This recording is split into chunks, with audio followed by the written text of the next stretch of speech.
असलामुअलैकुम दोस्तों Randhawa vlog YouTube channel ते खुश आमदीद। हाँ जी, उम्मीद करते तमाम दो ठीक ठाक होणगे।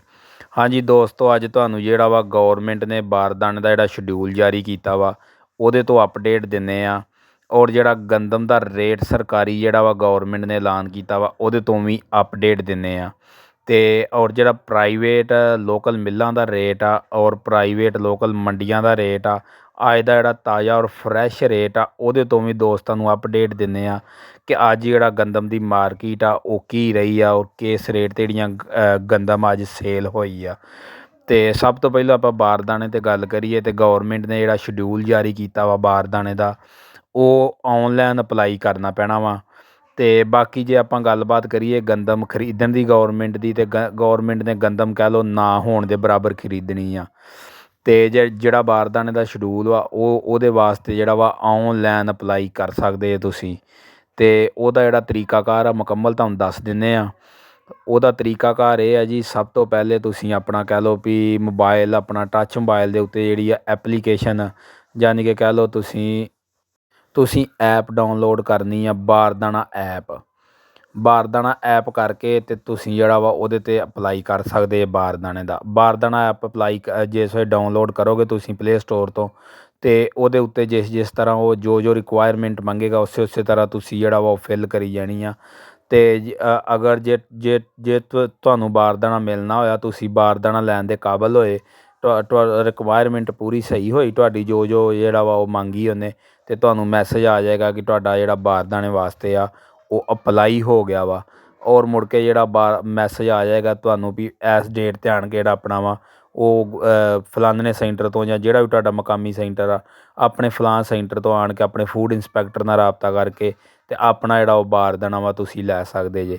ਮੁੜ ਕੇ ਜਿਹੜਾ ਵਾ ਤੁਹਾਨੂੰ ਉਹਦਾ ਸ਼ਡਿਊਲ ਵਗੈਰਾ ਦਾ ਮੈਸੇਜ ਵੀ ਆ ਜਾਏਗਾ ਜਦੋਂ ਬਾਰਦਾਨਾ ਮਿਲ ਜਾਏਗਾ ਵੀ ਜਿਹੜਾ ਵਾ ਤੁਸੀਂ ਕਿੰਨੀ ਕੁ ਤਰੀਕ ਤੱਕ ਜਿਹੜੀ ਗੰਦਮ ਆ ਉਹ ਗੌਰਮੈਂਟ ਨੂੰ ਪਹੁੰਚਾਉਣੀ ਆ। ਜੇ ਆਪਾਂ ਗੌਰਮੈਂਟ ਦੇ ਰੇਟ ਦੀ ਗੱਲ ਕਰੀਏ ਤਾਂ ਗੌਰਮੈਂਟ ਨੇ 3900 ਰੁਪਏ ਦਾ ਰੇਟ ਕੀਤਾ ਸੀ, ਔਰ ਜਿਹੜਾ ਵਾ 15 ਰੁਪਈਏ ਫੀ 50 ਕਿਲੋ ਦੇ ਬੈਗ ਦੇ ਜਿਹੜੇ ਆ ਉਹ ਇਜ਼ਾਫੀ ਚਾਰਜ ਤੁਹਾਨੂੰ ਮਿਲਣਗੇ, ਜਿਹੜਾ ਖਰਚਾ ਵਗੈਰਾ ਉਹ ਸਰਕਾਰੀ ਗੱਲਿਆਂ ਤੱਕ ਜਿਹੜਾ ਪਹੁੰਚਾਉਣ ਦਾ ਵਾ।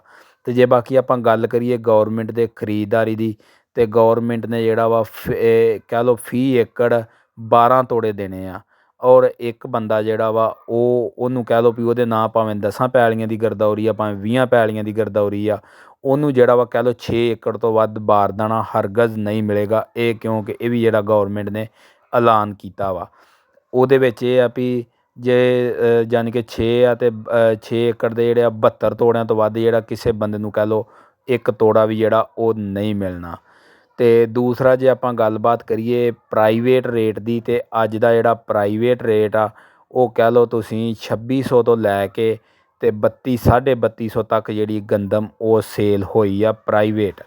ਤੇ ਜੇ ਆਪਾਂ ਮਿੱਲਾਂ ਦੀ ਗੱਲ ਕਰੀਏ ਤੇ ਮਿੱਲਾਂ ਦਾ ਵੀ ਹਲੇ ਐਡਾ ਜਿਹੜੀ ਕੋਈ ਦਿਲਚਸਪੀ ਨਹੀਂ ਆ ਗੰਦਮ ਖਰੀਦਣ ਦੇ ਵਿੱਚ। ਤੇ ਆਹ ਸੂਰਤ ਹਾਲ ਆ ਹੁਣ ਦੀ ਜਿਹੜੀ ਮੌਜੂਦਾ ਸੂਰਤ ਹਾਲ ਤੋਂ ਅਪਡੇਟ ਤੁਹਾਨੂੰ ਦੇਣ ਰਹੇ ਆ। ਇਹ ਜੀ ਮੌਜੂਦਾ ਸੂਰਤ ਹਾਲ ਹੈ ਜੇ ਤੋਂ ਅਪਡੇਟ ਦੇਣ ਰਹੇ ਤੁਹਾਨੂੰ। ਤੇ ਜੇ ਬਾਕੀ ਆਪਾਂ ਰੇਟ ਦੀ ਗੱਲ ਕਰੀਏ ਤੇ ਰੇਟ ਦਿਨੋਂ ਦਿਨ ਹੀ ਥੱਲੇ ਨੂੰ ਆਈ ਜਾਣ ਡਿਆ।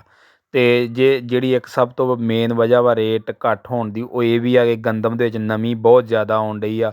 ਯਾਨੀ ਕਿ ਜਿਹਨੂੰ ਅਸੀਂ ਆਪਣੀ ਜ਼ਬਾਨ ਦੇ ਵਿੱਚ ਮਾਕਸਚਰ ਆਉਂਦੇ ਹਾਂ, ਗੰਦਮ ਦਾ ਜਿਹੜਾ ਮਾਕਸਚਰ ਆ ਨਮੀ ਹੁੰਦੀ ਗੰਦਮ ਦੀ ਉਹ ਕਹਿ ਲਓ 15-16 ਤੱਕ ਜਿਹੜੀ ਆ ਉਹ ਆਉਣ ਡਈ ਆ। ਇਸ ਵਜ੍ਹਾ ਤੋਂ ਜਿਹੜੇ ਆੜਤੀ ਹਜ਼ਰਾਤ ਆ ਜਾਂ ਡੀਲਰ ਲੈਣ ਵਾਲੇ ਆ ਉਹ ਆਪਣੀ ਮਰਜ਼ੀ ਦੇ ਨਾਲ ਹੀ ਜਿਹੜੀ ਆ ਉਹ ਗੰਦਮ ਖਰੀਦਣ ਡਏ ਨੇ।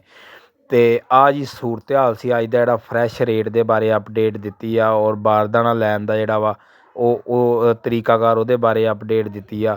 ਔਰ ਇਸੇ ਤਰ੍ਹਾਂ ਇਨਸ਼ਾ ਤਾਲਾ ਪੂਰਾ ਸੀਜ਼ਨ ਲਮਹਾ ਬਲਮਹਾ ਅਪਡੇਟ ਦਿੰਦੇ ਰਵਾਂਗੇ ਮੰਡੀਆਂ ਦੀ, ਔਰ ਵੱਡੀਆਂ ਜਿਹੜੀਆਂ ਮਾਰਕੀਟਾਂ ਉਹਦੇ ਵਿੱਚ ਗੰਦਮ ਦਾ ਕੀ ਰੇਟ ਵਗੈਰਾ ਵਾ ਮੁਕੰਮਲ ਅਪਡੇਟ ਦਿੰਦੇ ਰਵਾਂਗੇ। ਅਗਰ ਸਾਡੀ ਵੀਡੀਓ ਚੰਗੀ ਲੱਗੀ ਹੈ ਤਾਂ ਵੀਡੀਓ ਨੂੰ ਲਾਈਕ ਸ਼ੇਅਰ ਕਰ ਦਿਓ। ਚੈਨਲ 'ਤੇ ਨਵੇਂ ਤੇ ਚੈਨਲ ਨੂੰ ਸਬਸਕ੍ਰਾਈਬ ਕਰ ਲਓ ਤਾਂ ਕਿ ਹਰ ਤਰ੍ਹਾਂ ਦੀ ਜਿਹੜੀ ਗੰਦਮ ਦੇ ਹਵਾਲੇ ਨਾਲ ਜਿਹੜੀ ਇਨਫਾਰਮੇਸ਼ਨ ਆ ਉਹ ਦੋਸਤਾਂ ਤੱਕ ਪਹੁੰਚਦੀ ਰਹੇ। ਓਕੇ, ਅੱਲਾ ਹਾਫਿਜ਼।